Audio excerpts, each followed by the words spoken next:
Hello everybody, it is Project Mystic here, and this is my first ever Raw review for Raw 2012. Day is 23rd, the Raw 1000 episode special. Good way to start it, don't you think?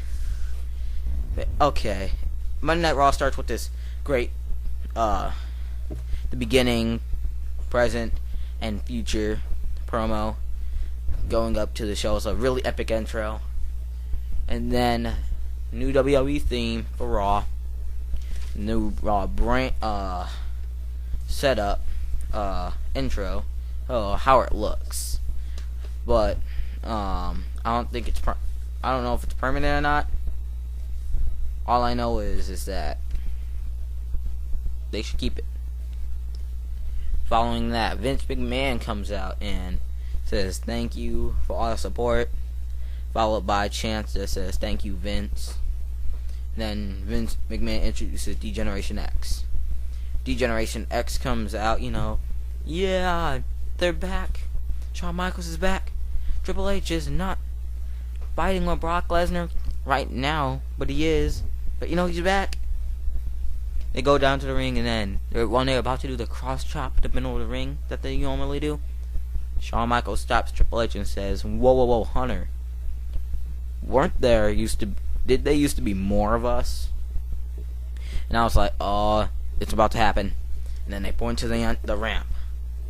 And here comes Road Dogg, the New Age Outlaws, and X-Pac coming down to the ramp when an army tank, the DX army tank, well, it's an army truck, not a tank, but still. They came down with the DX glow stick wristbands. Have to check all their underwear. Then they go down to the ring, and then they do their part, cross chops and all that stuff. And then Triple H does his part. Who's ready to suck it? I'm ready not to suck it. I'm just kidding, but it's a joke. All my non-wrestling fans out there. And then Shawn Michaels is about to do the part, but then Billy Gunn was like, no, Shawn, that used to be my part. And Shawn Michaels was like, well, I was the founder of DX, so I get to do it. And both of them did get to do it, because when Shawn Michaels wasn't in the WWE, Billy Gunn used to do it. And when Billy Gunn left, it used to become Shawn Michaels. So then Hunter was like, because they would get out to fight for it. So Triple H was like, whoa, I got an idea. Why don't you guys both do it together? So then they did together. But right after that guy with the beard comes out of nowhere. He reminds me of a Attitude Era, when Triple H was first coming up. He reminds me of Triple H. Saying how old these guys are. Get out of my ring. You guys invented wrestling and all that stuff. But time for the new people to start. Get out my ring. And Triple H, and then went into a huddle. DX went into a huddle, trying to figure out what to do. And then Triple H was like, here's what we're gonna do. And then Shawn Michaels, sweet chin music's Damien Sandow, I think his name, or Sandoval, or something like that. And sweet chin music right in his big fat beard. And right after a sweet chin music, he fell right into the pedigree. And then, if you're not down with that, we got 2 words for you. Suck it. Cross chops, and then DX leaves after throwing him out the ring, stripping him down from his robe, throwing him out the ring, which is kind of gay, but took his robe.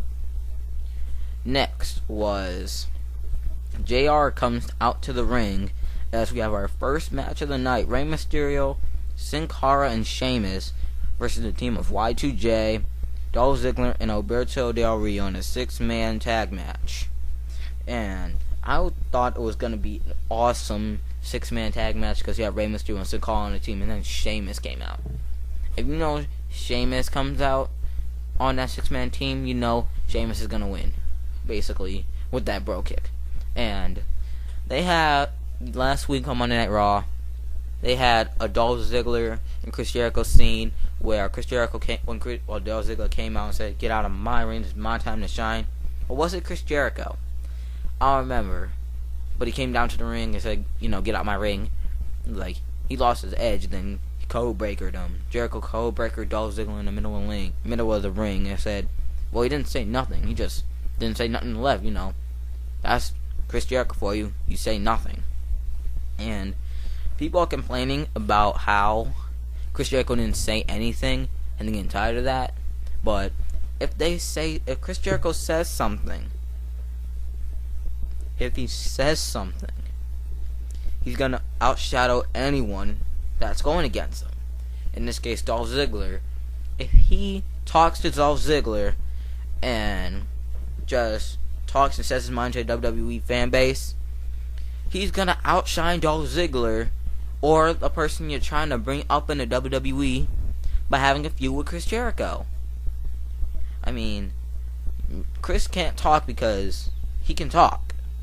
But, that's not the moment right now, because then you have to admit sometimes it does cut a good promo, sometimes it doesn't. You just have to let him work on his mic skills a little bit, because if Jericho starts talking, he's not going to shut up about it. Anyways, getting back to the match, I think you shouldn't have put it on them on the same team, because it's kind of weak to further the feud. I mean, I knew someone's gonna betray someone in the match, but it's not a good way to further the feud on the rivalry. But you have Alberto Del Rio in there, so it's probably gonna be a quick match. The match is actually pretty good overall, going a decent length and a decent time. But one of them just kept getting picked off one by one until it was normally 1-on-1. It was Y2J and Sheamus.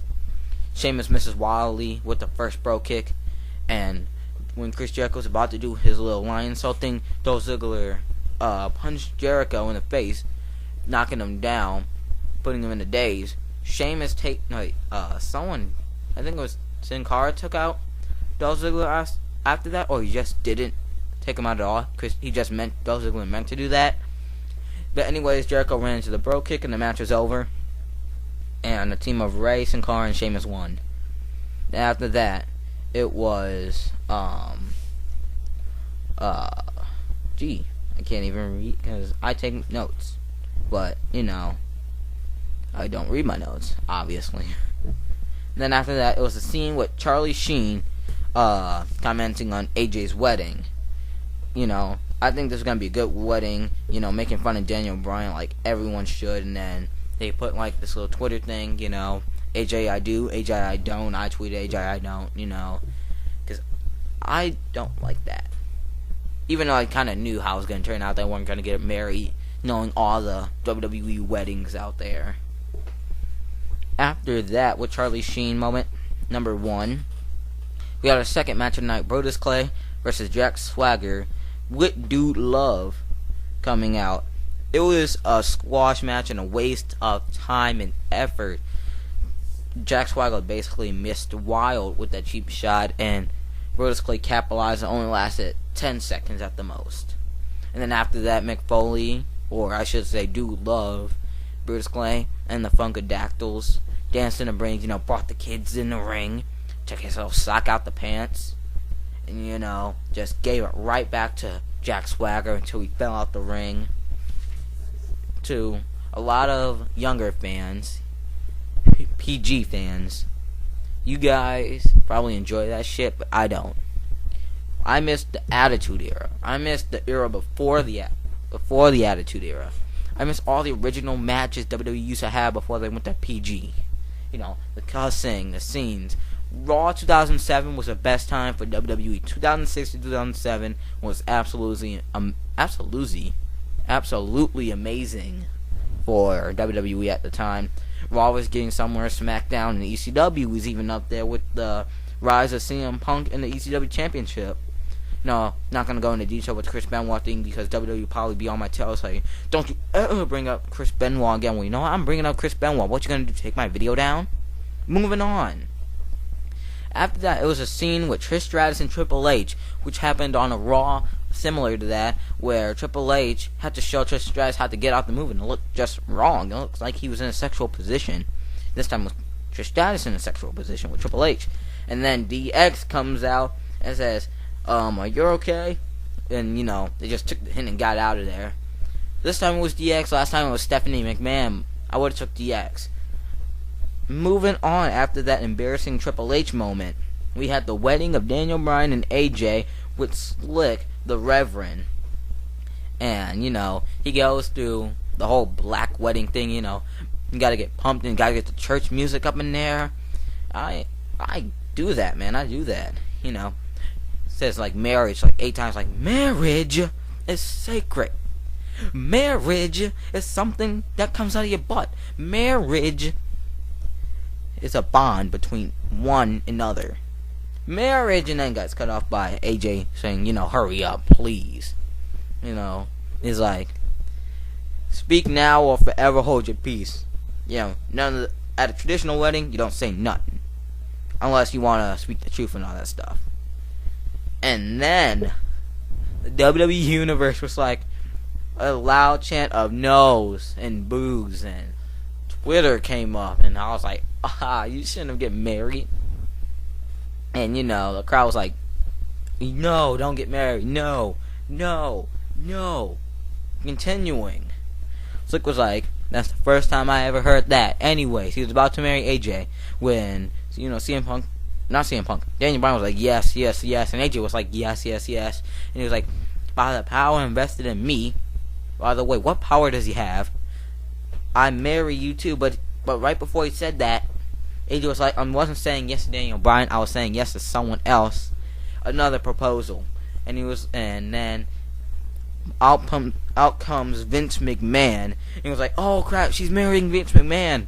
But that wasn't the case.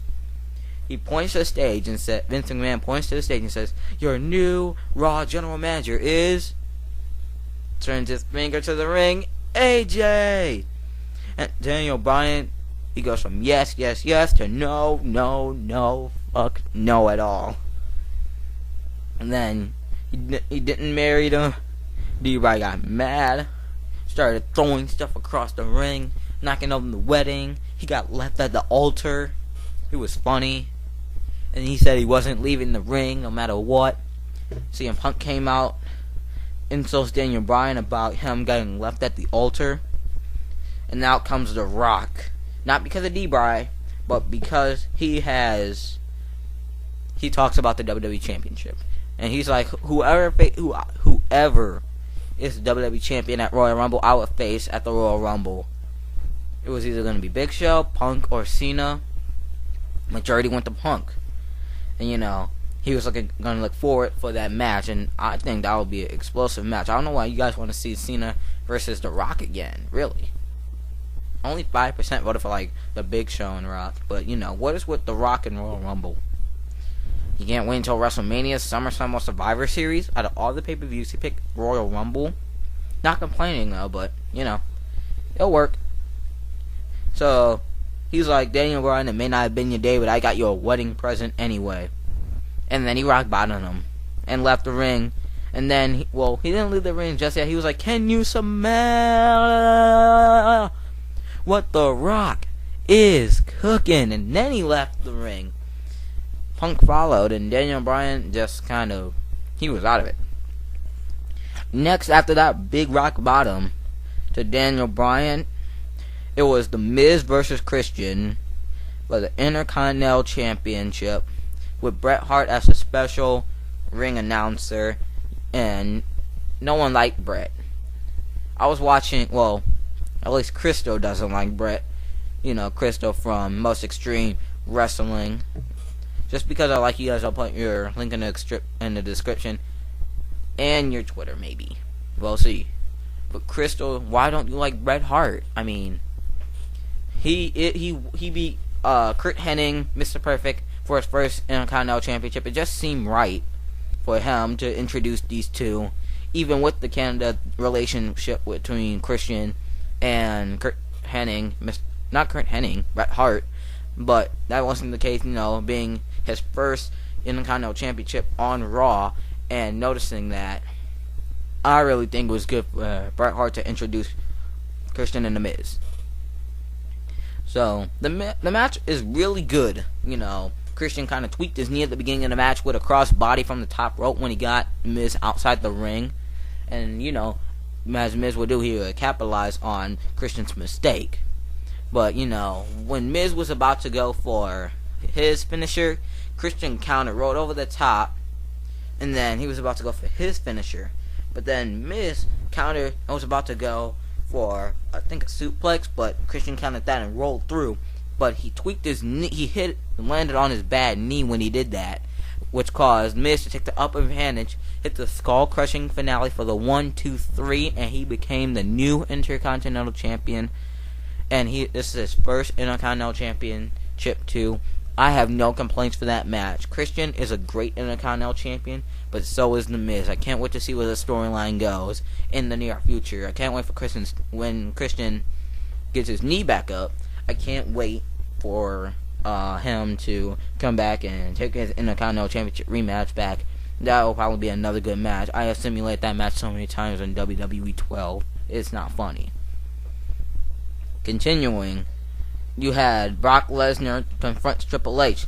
Brock Lesnar's music hits, but as you know, it is not Brock Lesnar. It is Paul Heyman who comes out and says, "You're not facing him."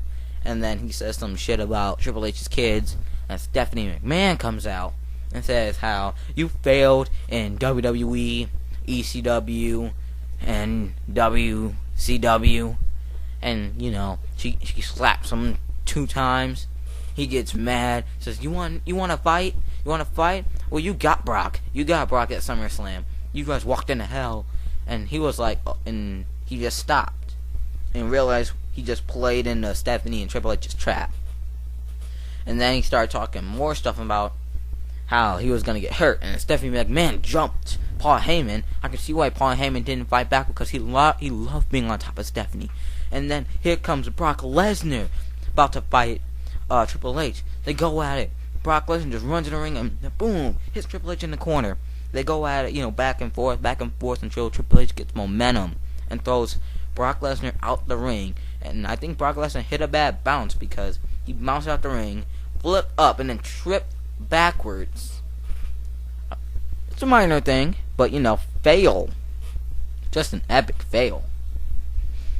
Next, Heath Slater. Gotta move a little faster, the video is getting kind of long. Heath Slater comes out, you know, which legend is going to be sometime. It's Lita. And I'm like, Lita's back and she looks hot as ever. And then, no, she was about to fight, and Heath Slater was like, I'll challenge you. And she was like, wait, I need protection. And I knew what that means. The APA, Farouk and Bradshaw comes out. Not Ron Simmons, but Farouk.